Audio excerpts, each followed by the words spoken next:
আপনি যদি জানতেন নামাজ না পড়ার পরিণতি কতটা ভয়ানক, তাহলে হয়তো একদিনও সালাত মিস করতেন না। কিন্তু আমরা কি বুঝি? নামাজ শুধু ফরজ নয়, এটা আমাদের অস্তিত্বের অংশ। রাসূল সাল্লাল্লাহু আলাইহি ওয়াসাল্লাম বলেন, নামাজ ইসলামের মূল স্তম্ভ। আল কুরআনে সূরা আন-কাবুতে আল্লাহ তাআলা বলেন, আকিমুস সালাত, অর্থ নামাজ কায়েম করো।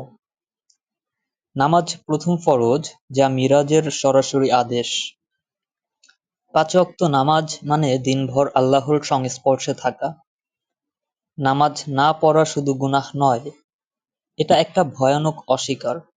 আল্লাহ তাআলা সূরা মাউনে বলেন, ফাওয়াইলুল লিল মুসাল্লিন, আফসোস তাদের জন্য যারা নামাজে অবহেলা করে। রাসূল সাল্লাল্লাহু আলাইহি ওয়াসাল্লাম বলেন, আমাদের আর কাফেরদের মধ্যে পার্থক্য হলো নামাজ। যে তা পরিত্যাগ করে সে কুফরি করেছে। নামাজ আমাদের অন্তরের রক্ষা কবচ।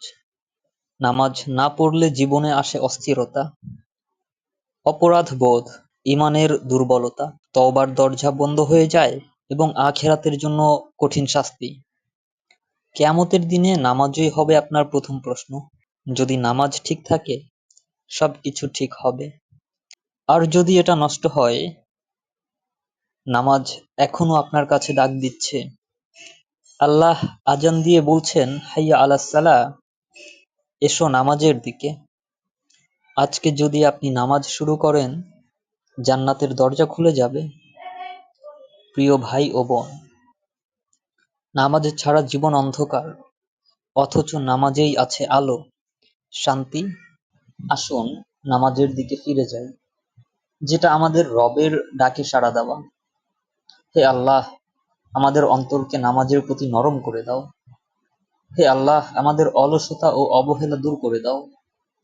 হে আল্লাহ, মৃত্যুর আগেই আমাদের তওবা কবুল করে নাও। আমিন।